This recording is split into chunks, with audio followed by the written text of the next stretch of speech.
What is going on, FTI community? Welcome to the In Your Studio podcast presented by Brothers Brewing. In this week's session, I'm joined by the Canadian visual artist and musician who we've been celebrating all week here at FTI, Dave, AKA SLOP GOON. To say that Dave is a multifaceted artist is truly an understatement because the amount of hats this man wears is unreal. Art runs through Dave's veins, and this conversation proves exactly that and then some. Not to mention, Dave is an avid supporter of creators everywhere, and I'm truly honored to have had the opportunity to learn all about his journey so far. But before we get there, I want to let the FTI community know what you can expect next week at Brothers Brewing for the week of February 8th to February 14th. On February 8th, Joyce of Cooking Dumpling Workshop is going to be hosting an event at 1 p.m. And later that same night, you can take part in the Folk Open Jam happening at 8 p.m. On the 10th, there's going to be a Paint-tastic Pour Paint workshop, and that's going down at 6:30 p.m. On the 11th, your skills are going to be tested because Brothers is hosting the Are You Smarter Than a Fifth Grader Trivia Night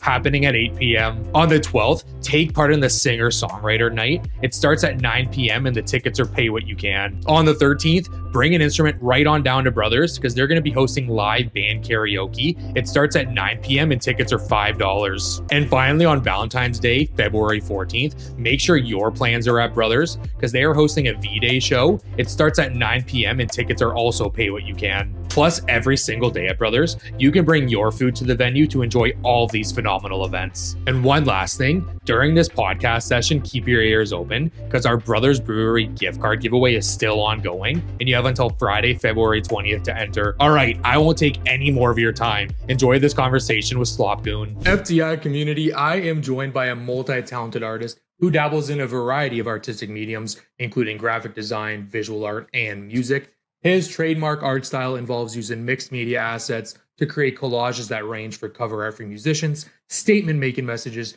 to collaborations for brands, including Guelph's punk rock flea market and FTI. In his music avenue, he is the vocalist for the Canadian five-piece post-hardcore band BACKCHANNEL. And all in all, he is one truly incredible person that I had the pleasure of meeting for the first time last summer at the Guelph punk rock flea market. FTI community, please help me welcome Dave, aka SLOP GOON, to the In Your Studio podcast. How has January been treating you, my friend? Heyo, yeah, pretty good. Pretty good. Ready to rock for 2026. Yeah, it's been going good. Has there been anything in January so far that you've already taken a part in or maybe are working towards? Yeah, working with the Flatliners is a big one. So yeah, starting to get a little bit more recognition in that regard. So yeah, I've got actually a tight schedule all month, which is like it's like careful what you wish for kind of thing, but like it's been good. So like yeah, I've got a full plate so far and then into mid-February. So yeah. Hell yeah, let's go. That's awesome, man. What I've been told from Jake from Bad Club Media is he had a really busy like August to October, and him and all of his Bad Club partners were loving being busy every weekend because that's exactly what you said. Be careful what you wish for. And then when you have that time of just being free, you're like, what do I do? What do I do with the free time? It's like one or the other.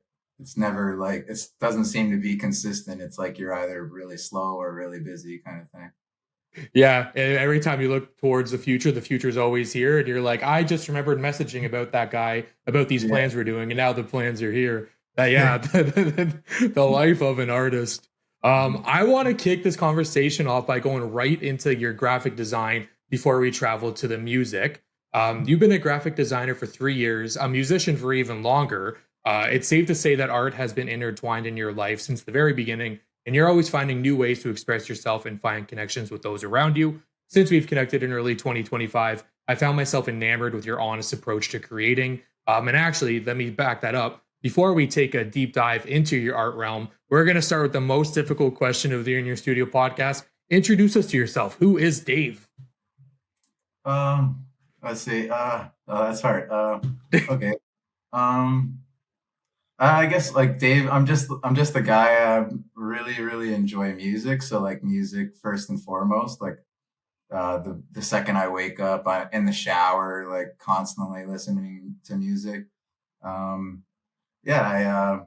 I guess like I grew up in Maple, so it's like a little bit further north of Toronto, in Vaughan. Yeah, I don't know if this is right to say, like, I did business admin in college. Yeah, bounced around a bunch of jobs and whatnot. Yeah, and finally decided on graphic design just on a whim. I had to get a new computer one day, and my partner Fabiana does photo work, and she uses Photoshop, and I was interested in doing that. Yeah, so yeah, I'm just vocalist for a band, graphic designer, music lover, cat lover. I've got two cats. Really, really, really enjoy pizza. Like pizza's like my favorite. Yes, sir. What else? Yeah, and yeah, that really into art in general, whether it's like tattoo art. So I got a bunch of With the tattoos. lovely background. Yeah, Godzilla and Piccolo right there from Dragon Ball Z. So yeah, I'm into like anime and whatnot. So yeah. How did that connection from, I not the connection, I guess, the more so the bridge from business admin develop into you really taking on like the world of art? Was it something you knew you were going to work towards in business admin is what you wanted to study? Or did it just happen one day because of your love of music? Yeah, it just sort of happened. So like when you finish high school, a lot of kids are told they should go to college, and my father was a business owner, so I figured maybe I'll go in his footsteps and run his company when he would retire. And I really looked up to my pops, so I was like, might as well go for something, right? So yeah, I did that. I graduated with honors, so like I did really, really Nice. well. Yeah, it was a good time. Met a lot of cool people, and yeah, then I was working for my father's company, helping do estimates and client work and whatnot. And then I decided to just change to the craft beer world, and then that didn't work out for me. So then that's basically when I left that world. I had to job search, and my laptop wasn't good enough to make resumes, so I had to get a new laptop, and that's when I got a Mac, and that's when I installed Photoshop and started screwing around on there. Yeah. And it's really developed into like a world of your own that you've invited so many people to come enjoy with you because your Yeah. portfolio houses over 200 individual posts, but within all of those posts there's multiple different designs and messages. So I would argue your portfolio probably has over 400 pieces in the 200 plus posts on your wall. Your specialty for the FTI community members who have been following along this week, as Dave has been the creator of the week, is mixed media, especially in the black and white Xerox style. The Slop Goon art is inspired by the punk and hardcore designs from the 80s and also mixed in with retro comics and cartoons. There are so many, and I mean so many, visually stunning designs and statements making messages into Nulgen. Talk to the FTI community about Slop Goon, like especially the name and really that transition from how you were a tattoo artist into the world of graphic design, especially with the Xerox style. The name was just that I wanted something like very punchy, like like 2 4-letter words that like bang bang, like people could remember. And I also wanted it to be like visually gross, like but when I made, like, I'm a little bit older, so like I'm not up to the memes as quick. So for instance, like the name goon, like for me that's like an enforcer, like a goon, you know what I mean? Like not the new meaning of that. So like for me, like slop goon is like, yeah, like I don't know, like a kind of like a rough kind of goon kind of guy, you know what I mean? Kind of thing. Yeah. Which is Yeah. like kind of like my alias, because it's kind of opposite of who I am. Like when you meet me and stuff, like I'm a really like nice, approachable guy. So like it's kind of like yeah, an alias, I guess you could say. Yeah. Has there been a few pieces of art that you made maybe like at the beginning of Slop Goon that followed the same way forward, if that makes sense? Like, well, especially when you're experimenting with the Xerox style and you're like, hey, like if I combine this message that really like speaks home to me and I'm connecting with others, that would be like the way you continue, or do your messages kind of come from how you're feeling that day? Yes, yeah, it's usually like how I'm feeling in the moment or lately, and just like getting that off my chest and using it as like catharsis rather than like bottling it. And then also it's kind of it's for people, but then it's also in a selfish way for me because it's nice when people message me and they say that like I feel that way too. So it makes me feel like I'm not alone, sort of thing. 100%. Yeah. Especially knowing that like so many people who just enjoy art instead of like being artists themselves are always trying to find like communities and outlets where they can find like-minded people like them because they don't really maybe know how to express themselves. So when they find an artist such as yourself who's really honest with the art they create and they really want to make like an impact on somebody's day, I find that although your portfolio is visually appealing, it's just as important for what you're expressing. And what really stuck out to me there was how you said like kind of like it's like the opposite of who you are. Mhm. Because something I've learned as an avid wrestling fan, which I will not get into, is that the best personalities are the ones that are like turned up to 1,000 to really express who they are. And I remember when we met for the first time, I always have this feeling that I know the person I'm standing beside because of conversations I've had online. And then Mhm. when you're like, hey man, like I'm Dave, I was like, I knew it. I just didn't want to be the first one to say it in case I'm wrong, because I always in my head I'm living that conversation if I'm wrong. Um, Taking it kind of to the markets and such, whether it be like Slop Goon at an art market or even like back channel concerts, you're pretty much guaranteed to not maybe be meeting a friend from online or maybe introducing yourself to many new people. What have Yeah. been kind of some of the most like memorable events that you've been a part of, and what made them memorable? Yeah, like the punk rock flea market for sure. Like, yeah, like meeting like a bunch of people that I've met online and then like putting the face to the username or what. I mean, I knew your face because like your videos and whatnot, right? So like it was cool to see all those people that I've been talking to and whatnot. Yeah, that was really cool. What else? Yeah, those markets. I would say I also sold some prints at a friend's concert, which was really, really cool. So like my buddies seeing my work in person is awesome, right? Like your buddies gassing you up and stuff, which is cool. Yeah. Um yeah, that's what I could think of at the moment. Yeah. That's absolutely incredible. I think when you connect with somebody you met online, it really takes that awkward icebreaker off the beginning because you could have had plenty of conversations online. And I know for me, myself, I'm always trying to find like something to talk about. And sometimes I do it very poorly because I can just really become awkward as a Mhm. person when I'm talking to somebody. But someone who does it really fantastic, and he was trying to teach me his ways last year at Hillside is Stefano, a hometown shooter. Okay. Stefano pretty much has like a breakdown of things he'll talk about. And he's like, if I can't talk to the person about these five things and make a whole conversation out of it, I don't know how I'm going to talk to them. And I have never seen him fail at this. He has a five go to. It's like, what's your name? What do you do for work? What are you passionate about? And usually by like number three, there's a 2 hour conversation right there.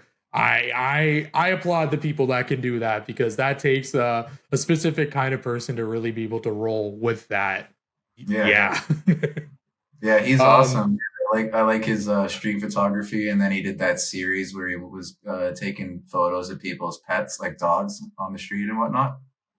I believe yeah. that. Yeah, Stefano. Yeah. Meeting people like Stefano, have you come across somebody? I guess this is a dumb question because I'm sure you definitely have, where you made a connection, like maybe in person, like at an event or online that really became like important to your career going forward? Um. Yeah. Nick. I don't know if you know Nick. He helps run the punk rock flea market One of in my Guelph. best friends. Yeah. Yeah, so like meeting him was really cool. Yeah, so he gave me the opportunity of the punk rock flea market and like opening like his world. Like I'm getting to know his friends and whatnot. So that's really, really cool. Yeah. And there's loads of, like people online that have helped me out a lot. People that had a lot more followers than me or experience than me, helping me out. There's one guy named Brandon Lim, I think his name is. He's a graphic designer in Toronto. He does a lot of movie posters and whatnot. I really look up to that guy. Just him like talking to me and being nice to me and whatnot, and making me feel like a peer is really cool. It's time for a podcast giveaway. We're teaming up with our podcast partner, Brothers Brewing, to give away a $25 gift card to the brewery. And whether you're listening on FTI's YouTube or your favorite podcast platform, the rules for entry are super simple. In the comments section, let us know what kind of events you enjoy attending.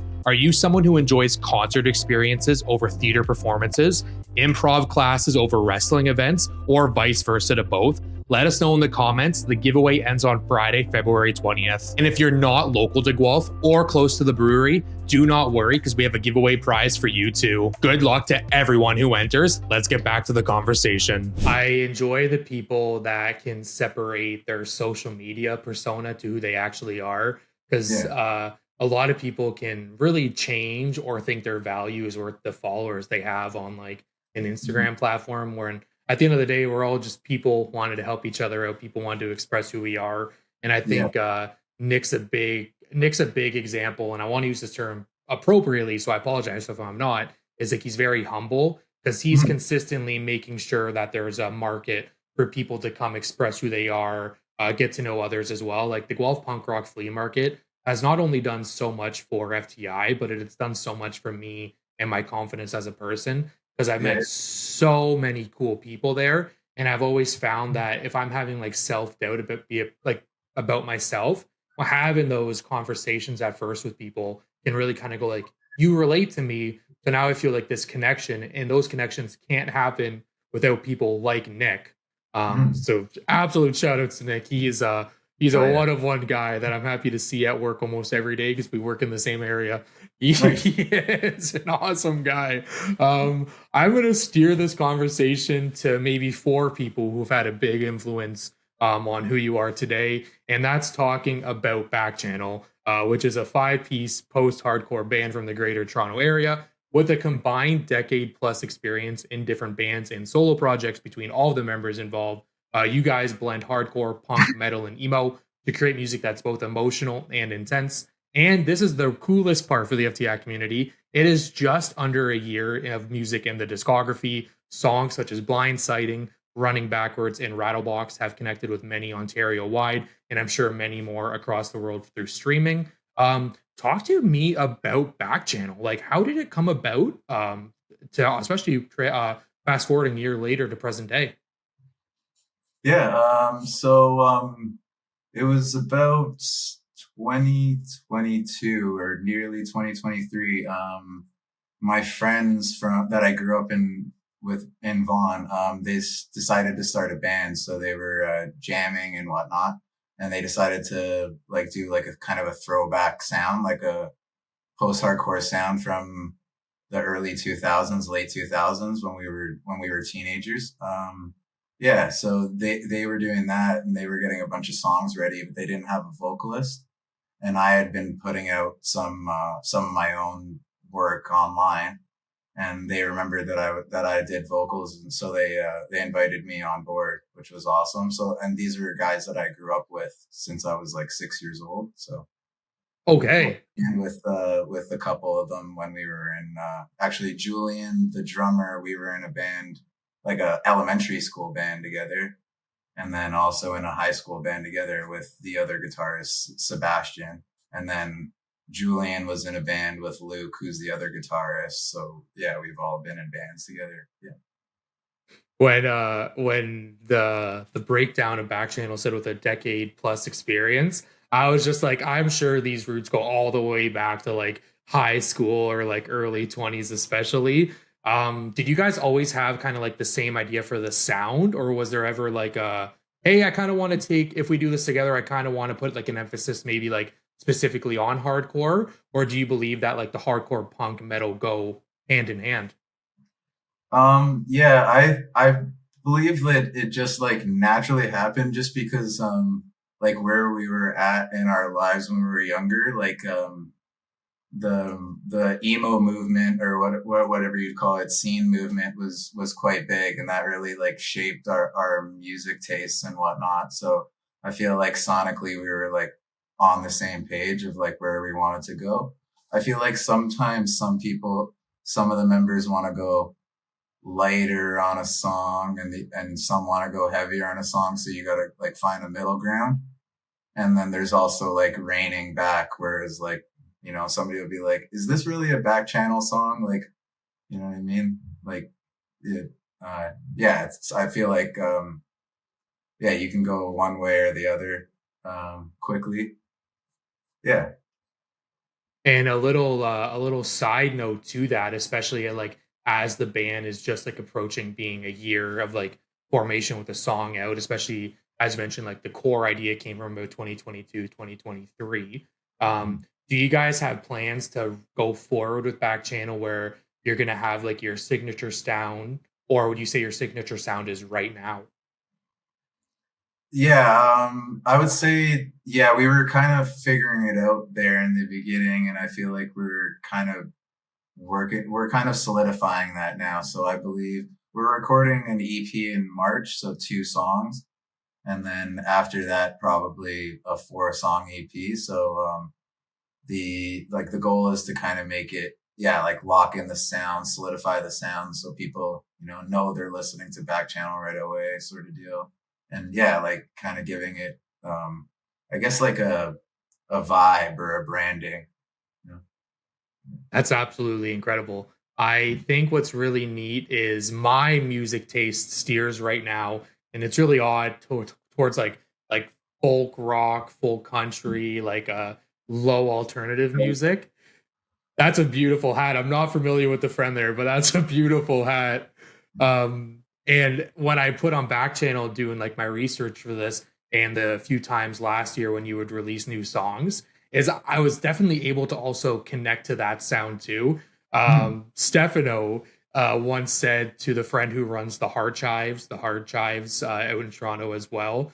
Yeah, They're like, I was told right in front, Stefano put all my cards on the table, and he's like, "This is typically not Matt's music, but I could tell Matt enjoys it because he does not have a good lying poker face." And I was just like, "Because it's such a niche to me that if I enjoy it, I'll listen to it." And I yeah, would say the music in back channel is definitely music I do enjoy, and it goes one on one with the cover art you give it to. Because to me, the cover art to a song really puts it together instead of just having like a throwaway piece for it. Now I'm just going on a tangent about all of the worlds you're in.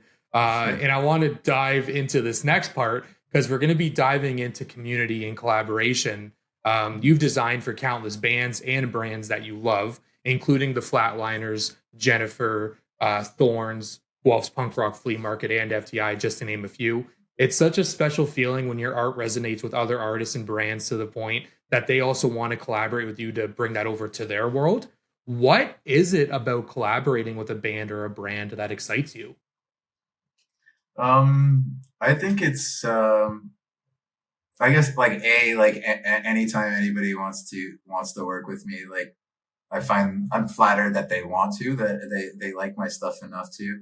But yeah, that's like definitely like where I want my work to be, like where I want people to be known and where people see it. So yeah, it gets me very excited to work on those projects. Specifically, if I like really enjoy the groups, like already, like majority of the bands, they show me their stuff, and I think it's awesome and whatnot. But it's cool when I've already been listening to somebody and they approach me, and then I kind of have like a fanboy moment. But then you just gotta like, yeah, like chill out a bit. Um, yeah, yeah. It's just, yeah. I'm happy that they're bringing me into their world and whatnot. So yeah.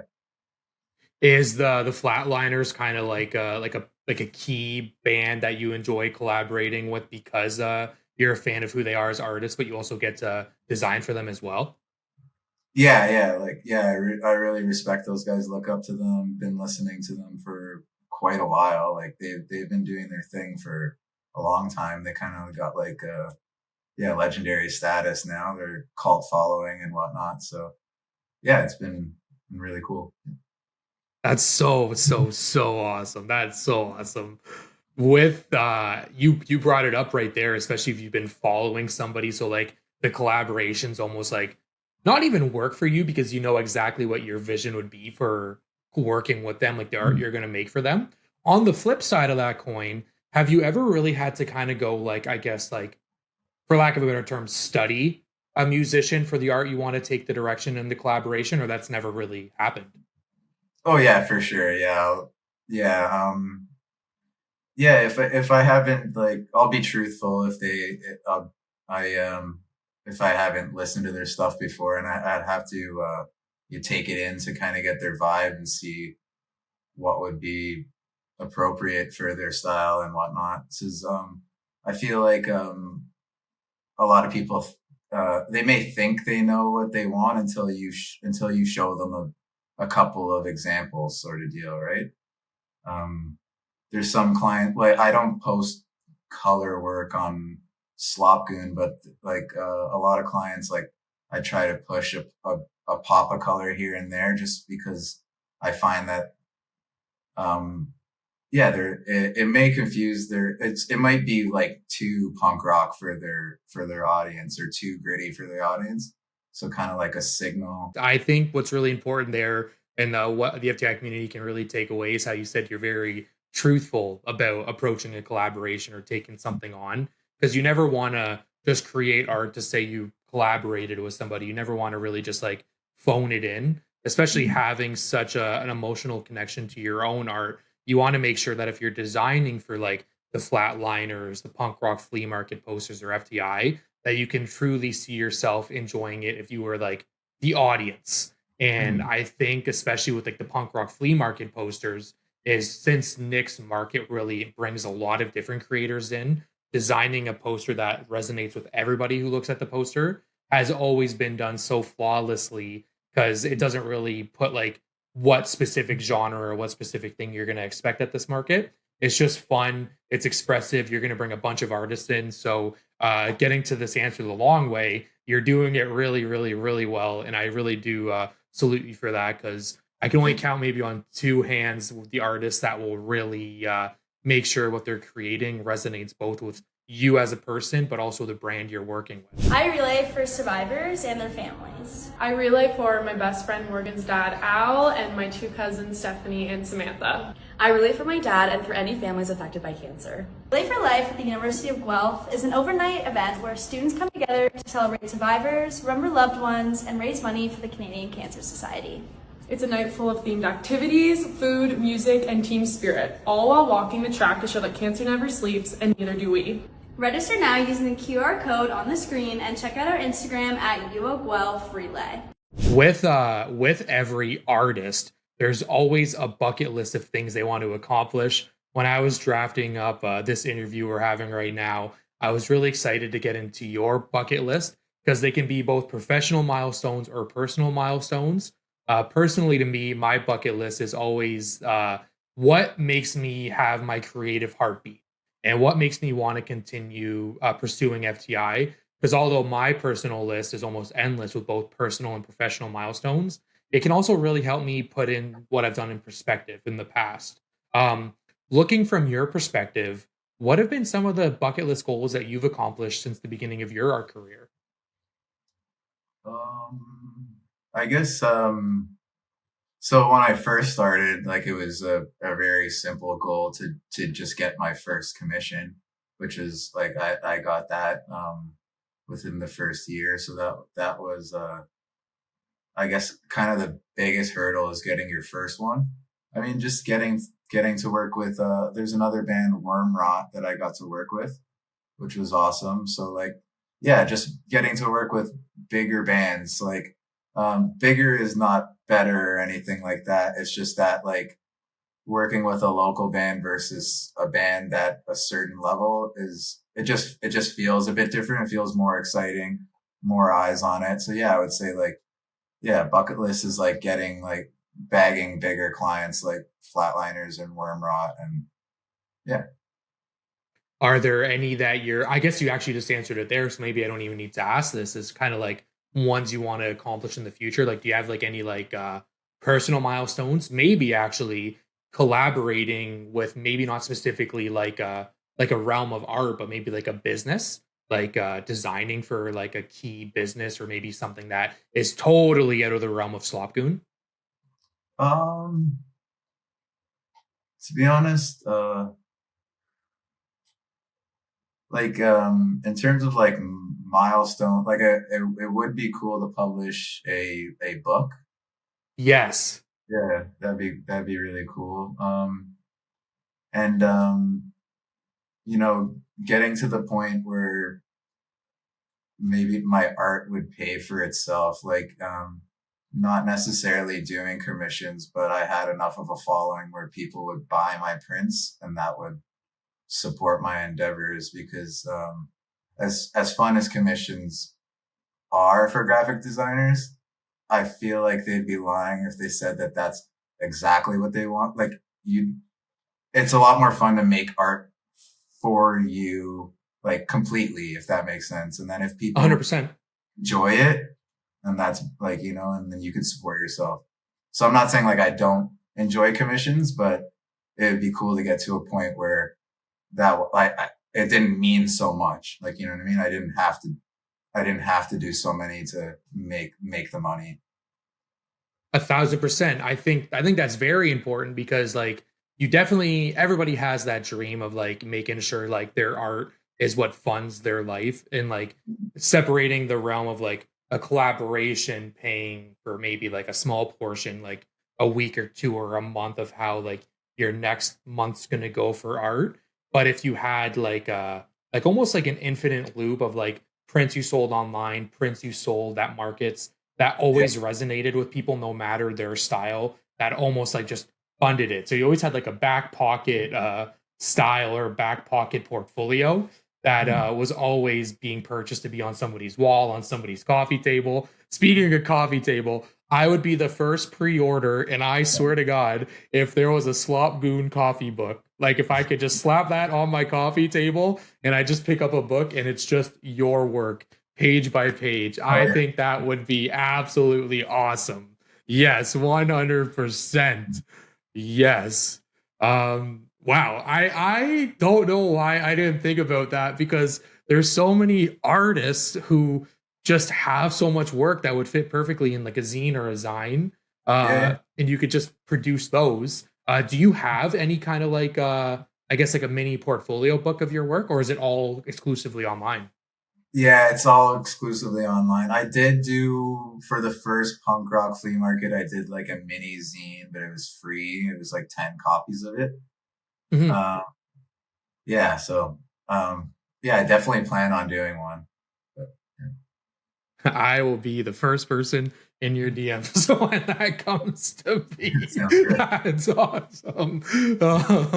Heading towards the end of the conversation here, this next question is the staple of the In Your Studio podcast, and it revolves around the topic of vulnerability. It's no secret that you are a very expressive, passionate artist who shares his thoughts and feelings through art. This comes at the price of being vulnerable, knowing that all art is about perspective. And the moment it's released for the world to see, you almost kind of lose like what the meaning is, because people can perceive it however they want from there. And it can definitely steer away from the original idea that you had in mind. In your eyes, why is being vulnerable in your art important as an artist? So I guess first and foremost, being vulnerable like helps me. Like I find that if I don't get it all out, I bottle it up, and it just yeah, it just manifests itself in a completely negative way. I do have people saying like, "Hey, buddy, are you all right?" Like, you know, that message is very deep and stuff, but it's just catharsis. It's just getting it out. Has maybe like a song, whether it's with BACKCHANNEL or like a previous band or project, really also helped you express who you are to a point where you really, the way you were able to be vulnerable really like helped you therapeutically? Yeah. Basically, like all of the back channel songs are the lyrics are pretty emotional, just like my graphic design. So yeah, that's all the lyrics are just throwing my emotions out into them, and especially when we're playing them live, I try to get into the mood I was in when I was writing them, and then it helps with the intensity. So whether it's an angry song or it's a sad song, like I really want to feel it in that moment. That's beautiful. Yes, that's beautiful. I think what's really nice about like the hardcore scene is a perspective from somebody who's never been to one, who doesn't go to many, or just maybe doesn't ever wants to. They always have that assumption that they're just screaming nonsense, but the Mhm. lyrics are usually more personal and Yeah. intense than anybody could ever imagine. And you don't know till you go to one and you're standing there and you're like, holy shit, I relate to this. Mhm. Yeah, for sure. Yeah, you feel like you're not alone in the world, right? And the message, along with what the heaviness or the beautifulness of the music, kind of, I guess, uh brings it even more like top of mind. Like, yeah. I think that for everybody listening, myself included, I will make a promise to Stefano right now that when there is back channel in my neighborhood, whether it be Guelph or Toronto, I need to make my way out there because I find myself going to the same two venues in Guelph, that being Brothers and Jimmy Jazz, and I've never really got to like explore like a more homey environment in a different city that's not necessarily my home. Yeah, So I'll be looking out on all of your social medias for what's going down in the future, especially because we're only at the beginning of 2026. We have another 11 months to yeah, go. yeah. Yeah, so it'll Uh, probably be pretty busy for us, like spring and summer. So we're just kind of taking a little break right now. We're doing some recording and whatnot. Yeah, so it'll be quite a bit of shows in the spring and the summer. Well, today is my birthday.